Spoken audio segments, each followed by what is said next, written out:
Asikubingelele mbukeli kuphinda kuphi lapho nisibukele nikhona siphinde sinamukele siyathokozela ukuthi nihleli kanye nathi njengamanje nathi sithokozela ukuthi ube kanye nathi mbukeli siyakucela ke njengoba usubukele le video uqhube inqubomgomo nje lesebenza ngayo kuyona le channel Bantu TV 1 uyawalike ama video uphinde usubscribe ngothi ubungakaze usubscribe ukuze sikhuthale nathi siqhubeke sikulethele indaba ezisuke zithinta wena njengesakhamuzi saseNingizimu Afrika.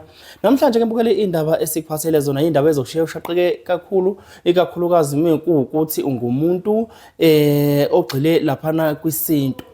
Njengoba sikulethele indaba ezibhlungu sithole usuku la izolo ngomhla ka24 October 2025 zokudlula emhlabeni kumalaphi wendabuko omkhulu owaziwa kakhulu ngemisebenzi yakhe emihle yokusiza abantu.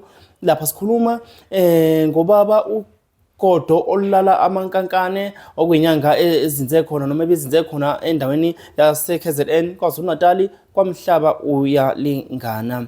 Ubaba uGodo olala amankankane simazi kakhulu ke emva kokuba evelile laphana esiza omunye umndeni ekhona KZN obukade uxakekile udinga usizo njengoba wawukade usuthe ubize abantu abaningi ababalaphi bendabuko behluleka kodwa kwafika ubaba uGodo olala amankankane basizakala. Ubaba uGodo olala amankankane sizokusho singakunanazi ukuthi simaze noma uvelele kakhulu emva kokuba esinisane nobaba uAyanda Msweli osiza abantu abasuke bexakekile njengawo lo mndeni owabhalelwa uAyanda Msweli wayesebaxhumanisa nobaba uGodo olala amankankane kwasizakala neminyaka futhi imindeni eminingi emva kokuba ubaba uGodo olala amankankane nomdokotela esevelile laphana ku TV kababa uAyanda Msweli esiza lo mndeni wakhona KZN.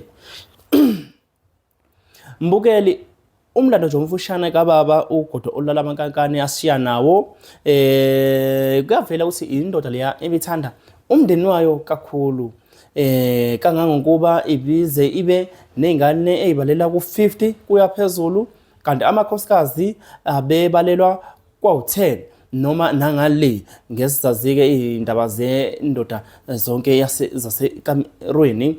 Kanti ke mbukeli insizwa lena ibethi umelana mphiwe ndabuko kodwa ingagcina kube malapha endabuko ibe khona futhi laphana emkhakheni webusiness wamatekisi ibikhona laphana ebusinessini lamatekisi naye bengomunye wama owner aziwa lapha KZN aphinda abe umalaphi wendabuko owaziwayo. Imbangela ke yokubulawa noma yokudlula emhlabeni kukababa uGodo olala amankankane ibingakaziwa. Kodwa kuyikona ukuvelayo kuvela ukuthi kulo usuku la ngomhla 24 October 2025 kwakhe khona komhlaba yalingana uhlaselwe amadoda abekade ehlomile afike avulela ngoyaba lwenhlamvu amshiya esengasekho emhlabeni. Akwaziwa ukuthi ngabe obani uphenyo kodwa lisaqhubeka luyenziwa. Mbukeli sithanda ukuthi sikunikeze kafushane nje isithombe sikababa uGodo olala amankankane ukuthi ngabe ubani meke mhlawumbe usumkhohleli ngoba basi umuntu we-social media kangako wavela nje ngokwemisebenzi iyona into ebimsondeza kuthina imisebenzi yakhe. Ake sikubuyisele emuva kancane sikhumbuze yena. Hawu singisila endlini la sila endlini la kunokudla khona. Hawu wathinta indaba yokudla wasuthinta indaba yokudla manake lana unesitolo akusona isitolo lesi yini la ukudla kwabantu abami mana ngichaza ngisho lokhu ukudla konke lokhu kwengane zami. Manje uthe konje ingane zingaki? Ingane ngiyacabanga bazongilekelela kodwa mhlambe zilapho ku60 something zilapho ku67 69 angisazi kona lapho kodwa zilapho ke ingane zami. Sanibona mama. Cha ungena nje ngilekelela mama ngilekelela masishana ngeke nangoba bekhuluma insambatheke lokhu kudla akhona kwesitolo ngithi mina iwe house le ni order isitolo la. Cha kukudla nje ukudla kwala ekhaya. Yebo. Hayi othi ngiyenzela umuntu phakathi athi kutheni ngoba siyanibiza lapha phakathi lokunime ngaphansi niyasapha asingene 1 2 3 4 5 yeah ukudla kwala ekhaya yeah ama 10 kg la yeah 1 2 3 4 5 6 7 8 9 10 11 12 13 14 phansi 14 angibizela 15 16 17 18 19 20 21 22 23 24 25 26 27 yes hayi nalapho futhi lapho u27 lapha nje sengiphungulile ngase nginikeza abanye abantu abaqhamuka bakhala betishi baxakeke. Emva kolombukiso kwembukeli usowubonile nako le nkulumo kade sekulethele yona ekuyona esematheni ukuthi ayisekho insizwa lapha udokotela uGodolala Mankankane emhlabeni.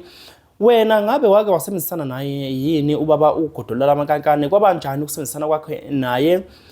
Indaba zokuthi akasekho emhlabeni zikuphatha kanjani ngokumazi kwakho? Ngabe uthini owakho umbono?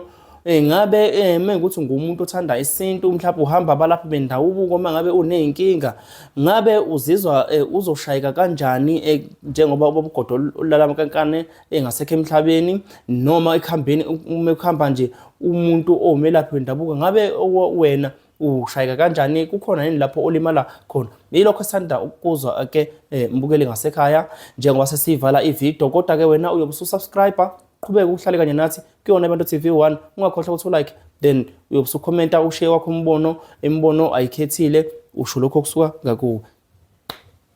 Liyalebuka.